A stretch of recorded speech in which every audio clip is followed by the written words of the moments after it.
औज़ुबिल्लाहिमिनश्शैतानिर्रजीम बिस्मिल्लाहिर्रहमानिर्रहीम अल्लाहुम्मा सल्लि अला मुहम्मदिन व अला आलि मुहम्मदिन कमा सल्लैता अला इब्राहीम व अला आलि इब्राहीम इन्नका हमीदुम मजीद अल्लाहुम्मा बारिक अला मुहम्मदिन व अला आलि मुहम्मदिन कमा बारकता अला इब्राहीम व अला आलि इब्राहीम इन्नका हमीदुम मजीद। फार्मेसी टेक्नीशियन फ़र्स्ट ईयर के स्टूडेंट्स को अस्सलाम वालेकुम। हम अपने ऑनलाइन लेक्चर्स के दौरान pharmaceutics one pharmacy technician first year के लिए अपने जो लेक्चर्स हैं उनको हम डिस्कस कर रहे हैं और पढ़ रहे हैं। अभी तक हमने pharmaceutics one pharmacy technician first year के लिए डोजेज फॉर्म का जो हमारा चैप्टर है उसको हम पढ़ रहे हैं और हमने अभी तक लिक्विड डोजेज फॉर्म जो है उसको हमने ऑलमोस्ट जो है वो कंप्लीशन की तरफ जा रहे हैं। हम जो प्रीवियस हमारी डोजेज फॉर्म थी लोशन डोजेज फॉर्म, उसका ऑनलाइन लेक्चर जो है वो अपनी प्लेलिस्ट के अंदर अवेलेबल है। आप उसको वहाँ पे स्टडी कर सकते हैं और सुन सकते हैं और समझ सकते हैं। अगर उसमें कोई क्वेश्चन है तो आप कमेंट्स के अंदर पूछ सकते हैं। जो नेक्स्ट हमारी लिक्विड डोजेज फॉर्म के अंदर जो नेक्स्ट हमारी डोजेज फॉर्म है, अगली जो डोजेज फॉर्म हमारी वो लिनामेंट डोजेज फॉर्म है। ये इतनी ज़्यादा फेमस डोजेज फॉर्म नहीं है और मार्केट के अंदर बहुत ही कम और शाज़ व नादर ये डोजेज फॉर्म अवेलेबल है। अब डोजेज फॉर्म अवेलेबल है। ये ज़्यादातर ये वाली डोजेज फॉर्म जो है मसल स्पैज़म के लिए जो खिंचाव आ जाता है मसल्स के अंदर और पेन के लिए ये डोजेज फॉर्म जो हम इस्तेमाल करते हैं और बहुत ही कम, मैंने जैसे कहा कि बहुत कम मार्केट के अंदर अवेलेबल है और आम लोग जो है इसको इतना ज़्यादा नहीं जानते हैं। हम इसको हम ओवरव्यू कर लेते हैं। सबसे पहले इसकी हम डेफिनेशन देख लेते हैं। These are alcoholic or oleaginous preparation of various medicinal substances।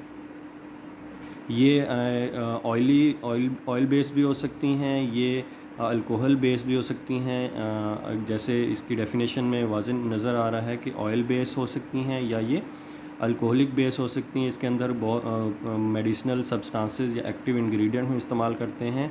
और किस लिए हम इसको बनाते किस लिए हैं? इंटेंडेड फॉर एक्सटर्नल एप्लीकेशन, बैरूनी इस्तेमाल के लिए इसको हम बनाते हैं, तैयार करते हैं स्किन के ऊपर। और ज़्यादातर जो है जनरली विद फ्रिक्शन और रबिंग। लिनामेंट डोजेज फॉर्म को एक्सटर्नल यूज़ के लिए, स्किन के ऊपर अप्लाई करने के लिए, मसल्स के ऊपर अप्लाई करने के लिए हम बनाते हैं। और ज़्यादातर इसको रबिंग के ज़रिए, फ्रिक्शन के ज़रिए जो है हम इस तरह भी कह सकते हैं, इसको रब करके, मालिश करके जो इसको एब्ज़ॉर्ब करना पड़ता है बॉडी के अंदर। तो लिनामेंट और लोशन डोजेज फॉर्म में फ़र्क ये होगा कि लोशन डोजेज फॉर्म एक तो एक्वस डोजेज फॉर्म है, उसको भी हम एक्सटर्नल एप्लीकेशन के लिए इस्तेमाल करते हैं और तैयार करते हैं, लेकिन उसको हम बग़ैर फ्रिक्शन के, बग़ैर रबिंग के, बग़ैर मालिश के हम उसको अप्लाई करते हैं हमारी जो मसल्स हैं या स्किन है उसके ऊपर। लेकिन लिनामेंट डोजेज फॉर्म को लोशन से डिफरेंस क्या होगा? एक तो ये अल्कोहलिक बेस्ड हैं, ये ऑयलीजीनियस बेस्ड भी हो सकती हैं और इसको हम एक्सटर्नल एप्लीकेशन के लिए इस्तेमाल करते हैं विद रबिंग या मालिश करके या रगड़ फ्रिक्शन के ज़रिए हम इसको जो है वो मसल्स के ऊपर या स्किन के ऊपर जहाँ पे भी हमने इसको अप्लाई करना है इसको हम इस्तेमाल करते हैं। दीज आर लिक्विड और सेमी सॉलिड डोजेज फॉर्म।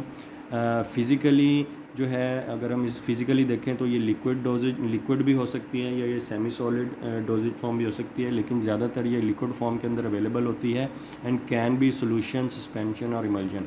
और इसके अंदर ड्रग या तो डिज़ोल्व होगी या वो सस्पेंडेड हो सकती है या इमल्सिफाइड हो सकती है। तो अगर हम इसको ओवरव्यू देखें, इसकी जो डेफिनेशन है इसका, ये ऑयलीजीनियस या अल्कोहलिक डोजेज फॉर्म है। इसके अंदर हम एक्टिव ड्रग जो है या तो उसको हम डिज़ोल्व करते हैं या उसको हम सस्पेंड करते हैं या हम उसको एमल्सिफाई करते हैं। और ये हम इसलिए तैयार करते हैं ताकि हम इसको बैरूनी इस्तेमाल के लिए इस्तेमाल कर सकें विद रबिंग, रगड़ के ज़रिए, फ्रिक्शन के ज़रिए या मालिश करके इसको जो है वो अप्लाई किया जाता है। इसके बाद हम देख लेते हैं कि जो लिनामेंट डोजेज फॉर्म है इसका इस्तेमाल क्या है, यूजेस क्या हैं इसके। हम इसको तैयार जो हम करते हैं एक्सटर्नल एप्लीकेशन के लिए, तो इसको हम कहाँ कहाँ पे इस्तेमाल करते हैं, इसके यूजेस क्या हैं।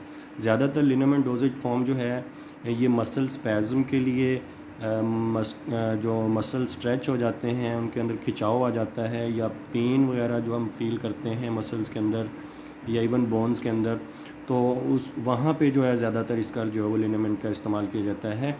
एक्सटर्नल एप्लीकेशन के लिए हम इसको इस्तेमाल करते हैं। इसके मुख्तलिफ जो है वो एक्शन जो है वो हम हासिल करने के लिए इसको इस्तेमाल करते हैं। They are use for their rubefacient action. ये ज़्यादातर जो है वो रूबिफिशेंट एक्शन के लिए हम इस्तेमाल कर सकते हैं। ये रूबिफिशेंट एक्शन देख लेते हैं हम क्या है। जब हम स्किन के ऊपर इसको अप्लाई करते हैं, इसको हम मालिश करके या फ्रिक्शन या रबिंग के ज़रिए अप्लाई करते हैं, तो लिनामेंट जिस एरिया पे हम अप्लाई कर रहे होते हैं वहाँ पे जो है हम कह सकते हैं कि वेज़ो डायलेशन हो जाती है। वेन्स, आर्टरीज़ और कैपिलरीज़ जो है वो डायलेट कर जाती हैं और उस तरफ जो है उतने एरिया की तरफ जो है वो ब्लड सर्कुलेशन जो है वो बढ़ जाती है, इंक्रीज़ हो जाती है और उतनी जगह पे जहाँ पे हम लिनामेंट को अप्लाई करते हैं रगड़ के ज़रिए या फ्रिक्शन के ज़रिए, वहाँ पे रेडनेस जो है वो प्रोड्यूस हो जाती है। और रूबिफिशेंट एक्शन क्या है, उतने एरिया पे जहाँ पे हम उसको रगड़ रहे हैं, उसको मालिश कर रहे हैं या रबिंग कर रहे हैं, वहाँ पे रेडनेस प्रोड्यूस हो जाती है। वो रेडनेस क्यों प्रोड्यूस हो जाती है कि वह रगड़ के ज़रिए और इसके अंदर जो एक्टिव इंग्रेडिएंट होते हैं वो उनकी वजह से जो है वो वेज़ो डायलेशन प्रोड्यूस होती है। जो आर्टरीज़ और वेन्स और कैपिलरीज़ जो हैं वो डायलेट कर जाती हैं, फैल जाती हैं और उससे ब्लड सप्लाई जो है वो इंक्रीज़ हो जाती है उतने एरिया के ऊपर, जिसकी वजह से वहाँ पे रेडनेस जो है वो प्रोड्यूस होती है। वो जगह जो है वहाँ पे थोड़ी सी रेड हो जाती है। They are use for their rubefacient action. अब यहाँ पे आगे एक्सप्लेन किया गया है कि रूबिफिशेंट एक्शन क्या है। प्रोड्यूस कॉन्जेशन और redness to area to which they are applied. जिस एरिया के ऊपर हम अप्लाई कर रहे हैं वहाँ पे रेडनेस हो जाती है और वो मैंने आपको रीज़न बता दी कि रेडनेस वहाँ पे क्यों प्रोड्यूस होती है। इसको हम इरिटेंट एक्शन के तौर पे भी हम इस्तेमाल कर सकते हैं। एक तो इसको हमने इंटैक्ट एरिया के ऊपर लगाना होता है। कहीं अगर खुला ज़ख़म है, कहीं वोंड्स हैं, तो वहाँ पे लिनामेंट जो है उसको अप्लाई नहीं कर सकते। सिर्फ इंटैक्ट एरिया के ऊपर जहाँ पे किसी भी तरह का ज़ख़म ना हो वहाँ पे हम इसको अप्लाई करते हैं क्योंकि इसके अंदर अल्कोहल है, तो जो खुला ज़ख़म है वहाँ पे इसको अप्लाई करना मुनासिब नहीं होता। Not directly affect the tissues but cause inflammation to area to which they are applied. और जब हम इसको रब कर रहे होते हैं वहाँ पे जो है वेज़ो डायलेशन की वजह से वहाँ पे थोड़ी सी जो है वो रेडनेस भी हो जाती है, थोड़ी सी इन्फ्लेमेशन हो जाती है और जो है हम इसको इरिटेंट एक्शन के तौर पे भी हम इसको इस्तेमाल करते हैं। काउंटर इरिटेंट के तौर पे हम इसको इस्तेमाल कर सकते हैं। इरिटेट इंटैक्ट स्किन दस रिड्यूसिंग और रिलीव अनदर इरिटेशन और डीप सीटेड एरिया। इसको हम जो है जो अंदर बहुत गहरा जो हम कह सकते हैं वहाँ पे दर्द है, तो वहाँ पे दर्द कम करने के लिए हम उसको सुपरफिशियली अप्लाई करते हैं रगड़ के ज़रिए। तो वहाँ पे जो है वो जो ब्लड सर्कुलेशन है वहाँ पे इंक्रीज़ हो जाती है, जिसकी वजह से जो है वो ये अपना जो है वो एक्शन प्रोड्यूस करती है। और इसको हम पेनिट्रेटिंग एक्शन के लिए भी हम इस्तेमाल कर सकते हैं। अगर कहीं डीप जो है दर्द है, पेन है, इवन जो है वो बोन्स के अंदर, तो हम मसल्स के ऊपर इसको रब करते हैं। रगड़ से जो है वो इनकी पेनिट्रेशन होती है, एब्जॉर्प्शन हो जाती है और नीचे जो है वो जहाँ पे भी दर्द है, जहाँ पे भी तकलीफ़ है, वहाँ पे जो है ये पहुँच सकती है। तो ये चंद जो है वो लिनामेंट के यूजेस हैं। ये मल्टीपल चॉइस क्वेश्चन जो है उसके हवाले से काफ़ी इम्पोर्टेंट है। तो आप इसको जो है वो लेक्चर को रीड करें, स्टडी करें। अगर कोई क्वेश्चन है तो आप हमारे जो कमेंट सेक्शन है उसके अंदर आप पूछ सकते हैं। अल्लाह आपका हामी नासिर। अस्सलाम वालेकुम।